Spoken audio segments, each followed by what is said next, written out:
no se quiere morir, ¿verdad? Ay, ¿qué hace?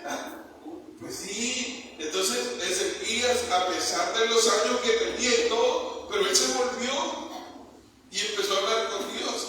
Mire, Dios le dio 15 años más de vida. A lo que quiero llegar es esto, que le dijo Dios al profeta Isaías: dile a Ezequías que he oído su oración y he visto sus lágrimas. ¿Usted cree que cuando usted está llorando a medianoche allí en lo más silencio, en lo más escondido, o en su habitación, está ahí? ¿Usted cree que nadie ha visto esas lágrimas? Dios está ahí y Él está viendo las cosas. Él está viendo todo. ¿Por qué? Porque Él está escuchando antes que nosotros le pidamos que abramos nuestra boca. Él ya sabe que vamos a decir, dice la Biblia. Ya sabe. Y por eso es que nosotros tenemos que hacer igual a Ezequías: ir y hablar con Dios.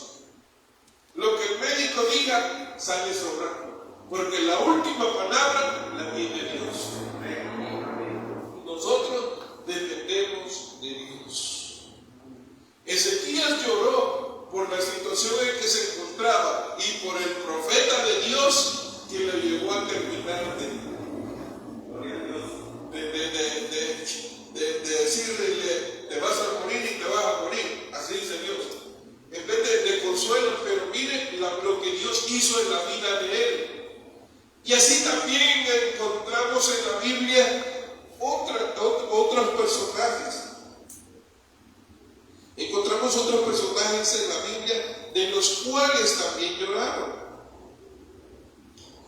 Fíjense que en San Mateo 26:75 encontramos otro apóstol de Jesucristo que también lloró. Y ese era Pedro. El apóstol Pedro le dijo a Jesús, cuando le dijo a Jesús: Señor, yo te amo. ¿Me amas, Pedro? Y le dijo: sí, Señor, apacienta mis ovejas. Y le volvió a preguntar: Pedrito, ¿me amas? Sí, de ser posible, le dijo, así, de ser posible, mi vida doy por ti. Así le dijo: de ser posible, mi vida doy por ti. Y le dijo más adelante Dios, Pedro le dijo: cuando el gallo cante, tú me has negado 3 veces. ¿Y qué le había dicho Pedro antes? De ser posible, le dijo: mi vida voy a dar por ti. Y era un hombre preparado, o sea, era un hombre de guerra, porque había sido preparado en una célula terrorista que le llamaban los celotes, que existía en ese entonces. Él le apuntó en la cabeza del soldado Marco, pero se le apartó y le cortó la oreja. Era bueno para pelear. Y él sabía lo que estaba diciendo humanamente. Pero cuando llegó la tribulación, las cosas cambiaron, las cosas fueron diferentes. Y fíjense que dice que empezó Pedrito y todo. Cuando capturaron a Jesús y se lo llevan, y le dice a alguien: mire, dice, este que está aquí es uno de los que andaba con él. Y le dice: yo ni lo conozco, yo no sé quién es.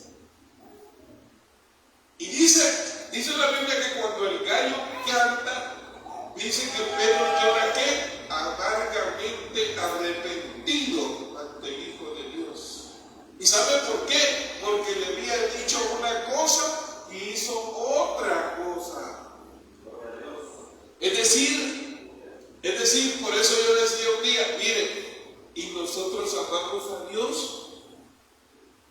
A pesar de nuestras imperfecciones, a pesar de nuestras cosas, Dios está con nosotros para fortalecernos, para darnos fuerza, para que nosotros sigamos adelante en nuestra vida cristiana. Él nos está fortaleciendo a través del Espíritu Santo. Y por eso Pedro, Dios tuvo misericordia y le perdonó a Pedro. ¿Por qué? Porque él se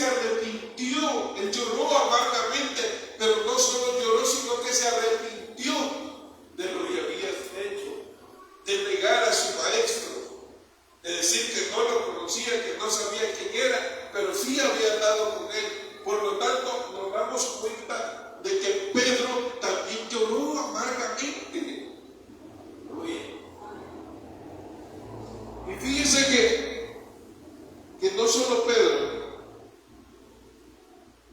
Jesús en una ocasión dice, en el Sermón del Monte dice, bienaventurados los que lloran, dice, porque ellos recibirán ¿qué? Consolación. Pero aquí no se está refiriendo a todo aquel que llora, él se está refiriendo a aquel que está llorando arrepentido de sus pecados. No está, el contexto está hablando del que se arrepiente de sus pecados, así como en el caso de David, que él se arrepintió y dijo, Señor, en el caso de Betsabé dijo, límpiame y lávame más y más, pero llorando lo decía David.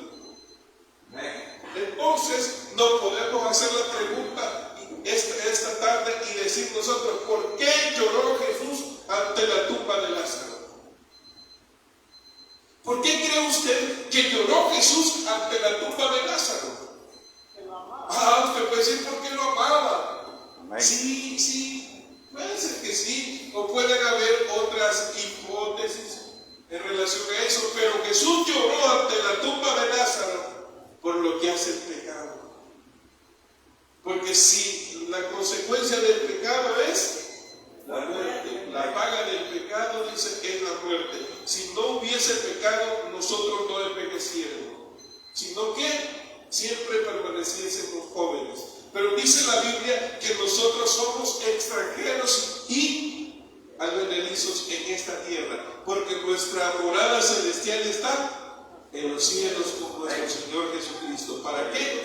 Para que usted y yo nos regocijemos y nos gocemos, donde no habrá llanto ni dolor, sino que todo será gozo y alegría, dice, para el cristiano. Que Dios les bendiga. Gloria a Dios. Gracias, hermano. Fíjense que es bien admirable. Ustedes son bien admirables los que predican aquí, porque él no anda bien de salud. Él fue ayer a una capacitación y vino a hablar conmigo y estaba en el negocio y vino a hablar conmigo, pero andaba mal por el extinguidor, porque como el extinguidor echa un pulmón y echa un líquido, y como quizás a él en el trabajo le pusieron a mayornear ahí a hacer la prueba, entonces, y ella afecta, entonces por eso no es que ande el gripe ni nada, no es eso, entonces ya la alergia o algo, entonces, pero es admirable y gracias, hermano, porque lo felicito, porque a pesar de todo, pues se bajó, igual que el hermano se bajaron. Así que vamos a pasar a la parte de la ofrenda, hermano, vamos a darle a Dios la parte que le corresponde.